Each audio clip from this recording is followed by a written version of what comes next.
welcome back. I'm Ann Myrie, and we are going to be working on the first part of the Peacock of the Nouveau quilt. So if you remember, it looks like this. It's a very small little section. We've got our peacock and our scrolling fence on either side of it. And the first thing we have to do before we prepare our applique pieces is prepare the background. We're going to quilt that first. That might seem a little unorthodox, but that way we can just have fun and play with all of the great elements, and the quilting will already have been done, so you'll be able to relax. This is the background, so once you follow that first part of your instructions, you're going to have some quilting on here. Now the center, I just worked a really big loose stipple. I don't want to spend a bunch of time on that background quilting because of course the peacock covers almost all of that. So it's a really good time to just work on some free motion.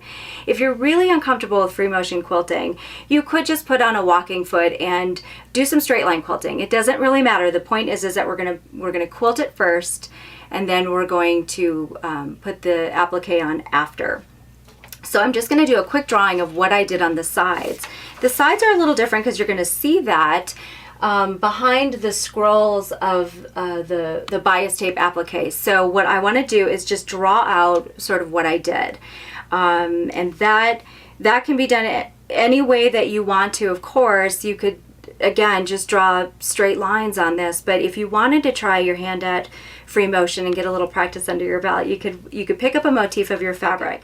Okay, so you can do this free motion quilting in one long thread. You don't have to stop or anything. You can just start at a corner, and you might do a little scroll. Now here at this point you would stop because you've got a decision to make. You can either scroll on the inside here and then come out this way, or you can scroll after. So if you're feeling overwhelmed with free motion quilting, remember that there are great stopping points that you can do. I'm gonna go inside, and then I'm gonna stop and just think it through. Maybe come down here. Our goal is to sort of fill this whole area up. So what we're gonna do is just kind of meander back and forth and fill this area. And maybe I wanna just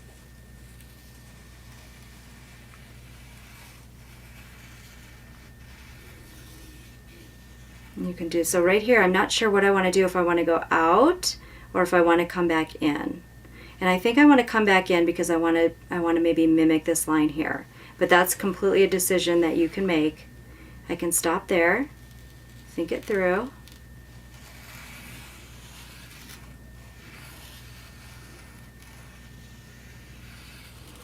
So drawing a design out beforehand, it won't exactly mimic the motion that you're making on the machine, of course, because when you're free motion quilting, you're moving your fabric under the machine rather than moving the needle itself, like I'm moving the pen. But drawing it out beforehand gives you an idea of the continuous line that you want to make, and also how to stop, think about what you're doing, and then maybe quilt yourself out of a corner. It's a little bit easier if you draw it out first. And then I'm done. And then of course the second side, don't try really hard to try to match what you've done on this first side. Just sort of work these scrolling lines, and by the time you get the bias binding on there for this scrolling fence, you won't see the lines. You'll just see these kind of neat little curling motifs behind there. So you've got your pattern, so we print those out, and when you print them, they're going to look like this. We're going to start with this peacock body. The first thing that you want to do is select your fabrics that are going to go in here. So you're going to go back to that original pile of fabrics that you've collected for this quilt, and we're going to assign each one of these a fabric. Okay, here's our storyboard. This is a good place to keep track of what you have chosen for each applique piece. In fact, you could even write the number down from your pattern right onto the board.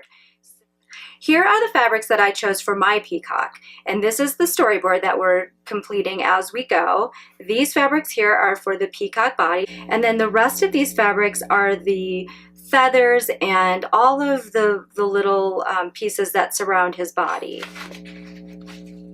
Okay, so the first thing that you have to do now, in my Peacock, I turned the edges, but I didn't want to turn every edge because some of these have to slide under so you don't have any gaps in these lines where the pieces connect.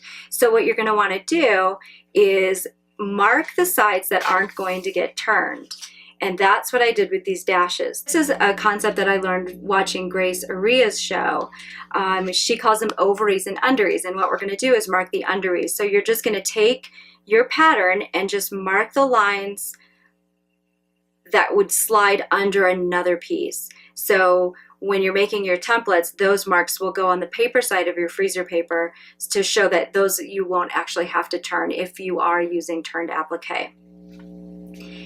I like to use the freezer paper shiny side up, and that way what you see is what you get, and you don't have to worry about reversing a template. So you would just go ahead and draw the outline of your pattern, just the outline. You don't want to make any additional marks on the shiny side of your freezer paper because those could transfer to your fabrics depending on your fabrics. So what you're going to do is you're going to outline the entire piece, and then you would cut it out, flip it over, and you would assign that a number, and then you would go ahead and draw in your dashed lines to show which side you're not going to turn under. We're going to go ahead and cut away all of that Sharpie marker. We're going to cut just inside that marked line. Your freezer paper template will look like this.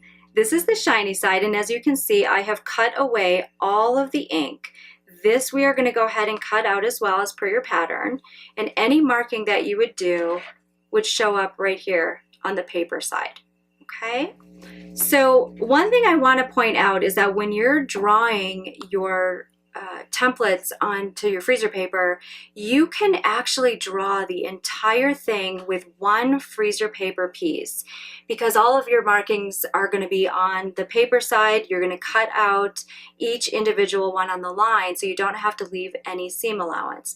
The only thing that you have to remember is P1 and P2 are two separate full body pieces. So what you'll do is you'll go ahead, put one big piece of freezer paper on here, outline each piece, and then take another piece of freezer paper, put it on top of the body, and go ahead and trace P2. And that P2 is a fused piece. You could turn it if you wanted to, but I went ahead and I fused it because I knew I wanted to do some decorative stitching along that. So here I've got my freezer paper template all cut out. I have cut out all of those dark lines so I know that they won't transfer. This is the paper side. So I've got my underees and my label. Notice I did not transfer the wishbone drawing onto the freezer paper because that is actually going to be a fused template that we're going to use later. So that just gets traced on seam to seam. So you don't need to worry about the wishbones right now, and don't worry, we are not turning the edges on the wishbone. Okay, so once you have all of your freezer paper templates cut out, you're going to press them to the wrong sides of your selected fabrics. And make sure, regardless of whether your template has dashes on it or not, you need to cut 1/4 inch seam allowance around the entire template. And you'll notice here that in the feathers, we've cut the teardrop shape out, and we're cutting 1/4 inch here too. I turned all of the edges of my applique, at least the edges that were not marked with the dashes. And remember to, if you're going to turn your applique edges as well, you're going to make sure you clip inside these valleys. If you're turning this center, you have to clip every like 1/8 inch because it's such a steep curve. For a more comprehensive look at freezer paper turned applique edges, you're going to look to Alex's show number 110, where she'll show how to do that in the beginning. But once you've got all of your edges turned, these little teardrop shapes that we have here, you can take the label off, and then you're going to place glue around the seam allowance. So make sure you're cutting your seam allowance around your teardrop places too. And you're just going to glue that right in place. So you would turn it over.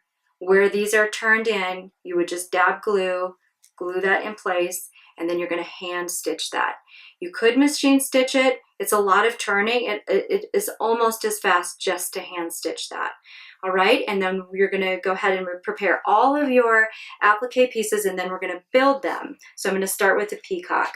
And if you've noticed, I keep all my applique pieces inside these little bags because they're tiny pieces and they'll get lost for sure.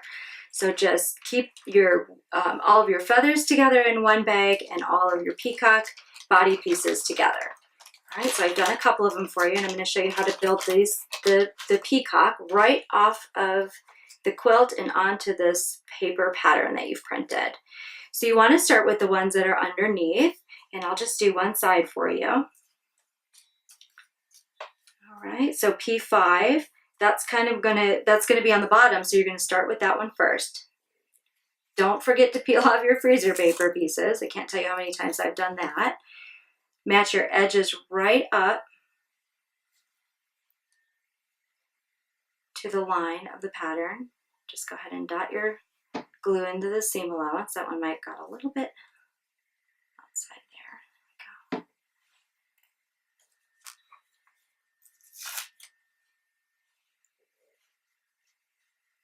And then you're just going to continue building your shape, making sure that the turned edges match the line. The edges that you didn't turn will go into the shape. On pieces like this, you've noticed I didn't cut inside here. You could, but you don't have to, because that piece, once I turn it, will line right up with here, and then the little beak, once we turn that, will sit right on top of there. And then you'll place, once all of these behind pieces are in order, you're going to put your P1 place here, and then you're going to put your fused P2 place on top. And then these pieces are all done with fused applique. Okay, so go ahead and build your peacock and build the feathers. Keep them separate. Don't put the peacock on top of the body for now. We're gonna, next time we'll be back to show you how to place your peacock on the background, and then also we're gonna work on the scrolling gate on either side of the peacock. Thank you so much for joining us.